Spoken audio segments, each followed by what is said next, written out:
Alright everyone, now carefully look at this problem. At first glance, this may look like a standard satellite question, but actually this problem is a beautiful combination of orbital mechanics, conservation laws, elliptical motion, and synchronization of time periods. Now let us first understand the physical setup properly. A space station of mass capital M and a small satellite of mass small m are initially moving together in the same circular orbit around Earth.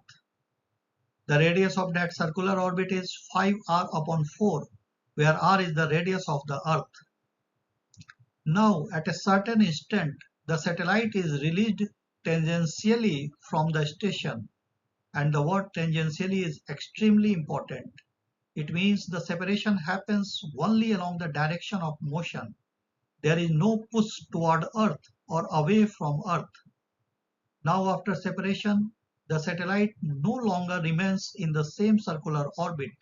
Instead, it moves in an elliptical orbit whose farthest distance from Earth becomes 10r. And finally the question asked, for what value of mass ratio small m by capital M will the satellite meet the station again after completing one full revolution? Now, this is the real beauty of the problem. The two bodies separate, follow completely different paths, and still meet again at exactly the same point. That means their motions must synchronize perfectly. Also, there are two values which is given, that is 10 to the power 2 upon 3 is equal to 4.64, and 11 to the power 2 upon 3, this is equal to 4.94. Now let us understand the geometry physically. This diagram is extremely important. Before separation, both bodies move together in the same circular orbit, path number 1. Point P is the separation point. Now, after separation, the satellite follows the larger ellipse. The station follows the smaller ellipse. Now think carefully. The satellite eventually reaches as far as 10r, which is much farther than the original orbit. So immediately after release, the satellite must move outward first. Therefore, the release point becomes the nearest point of the satellite's ellipse. Now look at the station. The station receives recoil opposite to the direction of motion. Its speed decreases, so it starts moving inward first. Therefore, the release point becomes the farthest point of the station's ellipse. Now, another important observation.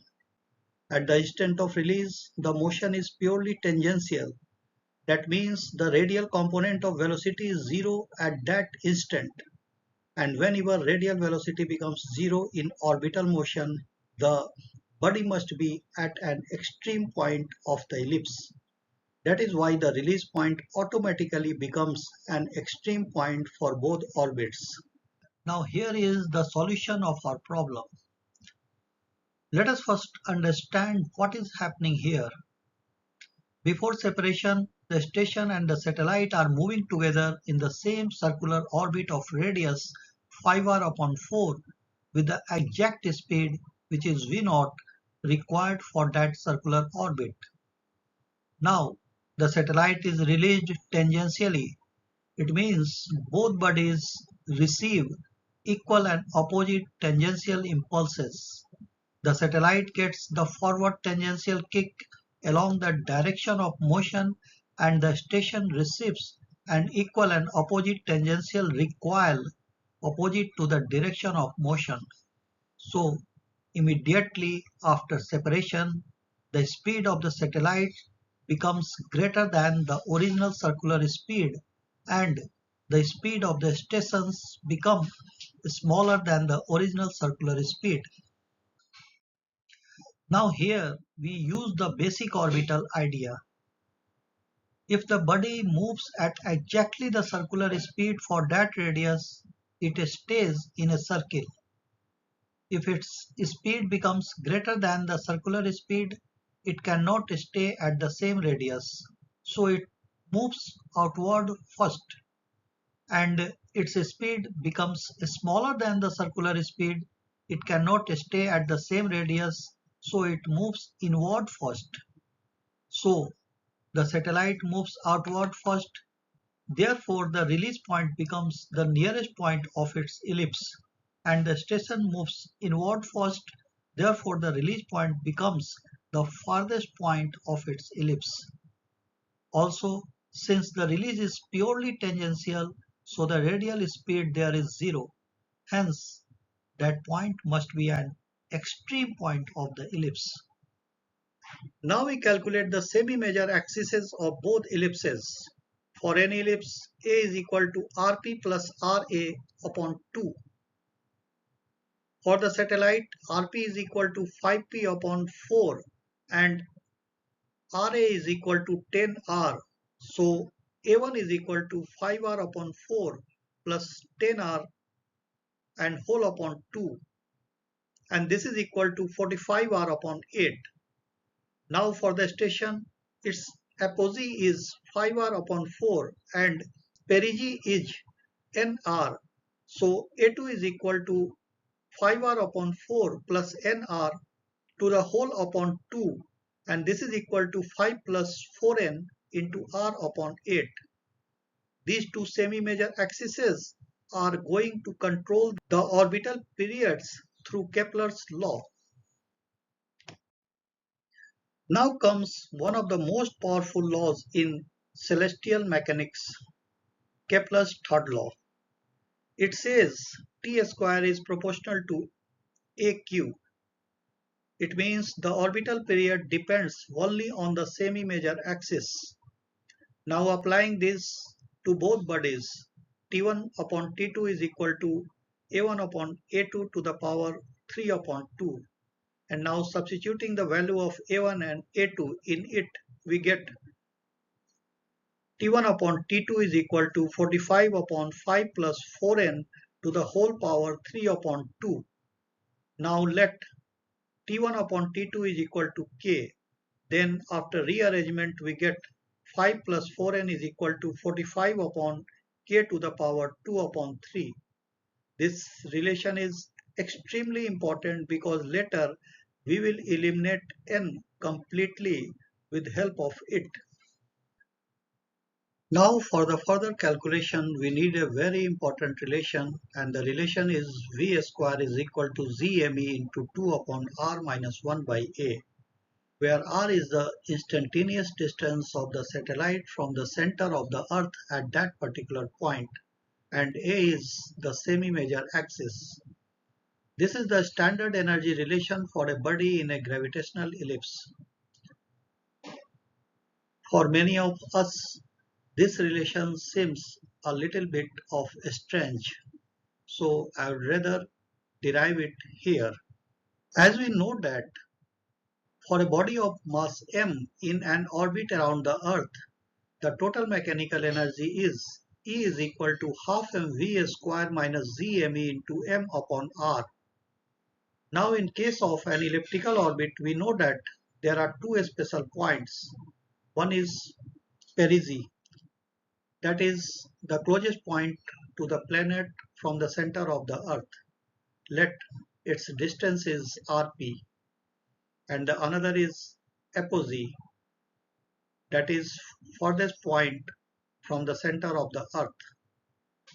Let its distance is Ra. At these 2 points, the velocity is purely tangential, so the angular momentum is same at both points.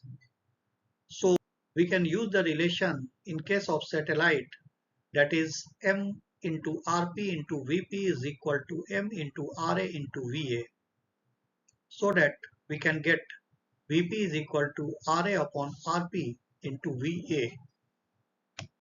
Now at perigee, the total energy of the satellite would be E is equal to half m Vp square minus Zme into m upon Rp, and similarly at apogee the total energy would be half into m into Va square minus Zme into m upon Ra. Since the energy is the same, so we can write half mvp square minus gme into m upon rp is equal to half mva square minus gme into m upon ra. Now dividing by m and substituting the value of vp, that is ra by rp into va, we get half into ra square upon rp square into va square minus gme upon rp is equal to half va square minus gme upon ra.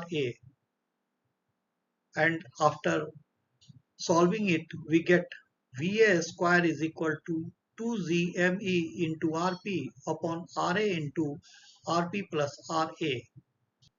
Now use the energy at apogee, that is E is equal to half m Va square minus Gme into m upon Ra, and substituting the value of Va square, we get E is equal to half m into 2Gme into Rp upon Ra into Rp plus Ra minus Gme into m upon Ra.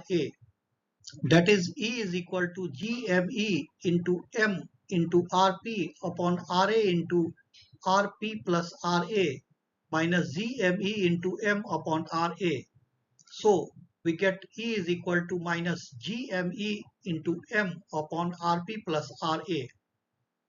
Again, for an ellipse, the semi-major axis A is equal to Rp plus Ra upon 2. So we can write Rp plus Ra is equal to 2a, and putting this value, we get E is equal to minus Gme into m upon 2a. Now at any point of the ellipse, E is equal to half mv square minus Gme into m upon r, but as we know that E is equal to minus Gme into m upon 2a, so we get half mv square minus Gme into m upon r is equal to minus Gme into m upon 2a, and from it we get our relation, that is V square is equal to Gme into 2 by r minus 1 by a. Now let us use the formula we just derived. For the satellite at the release point, r is equal to 5r upon 4 and a1 is equal to 45r upon 8. So v1 square is equal to Gme into 2 upon 5r oblique 4 minus 1 upon 45r oblique 8. That is v1 square is equal to Gme into 64 upon 45r. Since the original circular speed at radius 5r upon 4 is v0, and from the basic physics we can write that v0 square is equal to Gme upon 5r oblique 4, and this is equal to 4 upon 5 into Gme upon r. So we can write v1 square upon v0 square is equal to 16 upon 9, and hence we get v1 is equal to 4 upon 3 into v0. So the satellite becomes faster than the original circular speed, and physically this makes perfect sense because it receives a forward tangential kick. Now let us calculate the station's speed. Again applying the same orbital speed equation, r is equal to 5r upon 4 and a2 is equal to 5 plus 4n into r upon 8, and substituting and simplifying gives v2 is equal to v0 into a square root of 8n upon 4n plus 5. Notice carefully, the station speed is now smaller than circular speed, which perfectly matches the recoil interpretation. Now comes the central physical law, that is conservation of momentum. At the instant of separation, the internal forces are equal and opposite, so the total momentum remains conserved.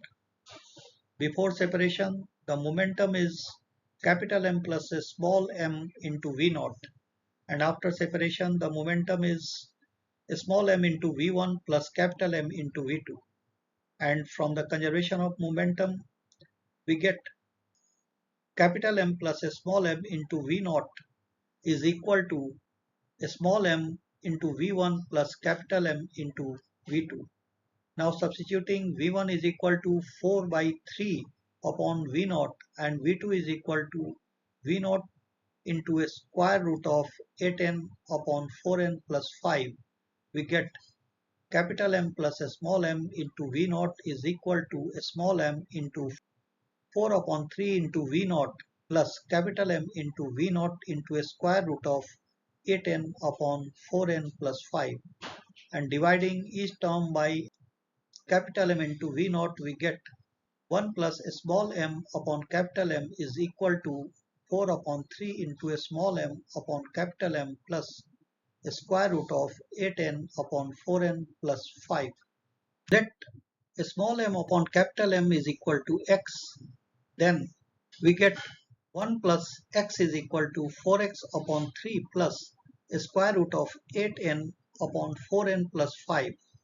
Now bringing x terms together, we get 1 plus x minus 4x upon 3 is equal to a square root of 8n upon 4n plus 5.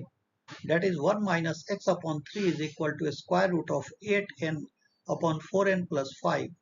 Now squaring both sides, 1 minus x upon 3 to the whole square is equal to 8n upon 4n plus 5.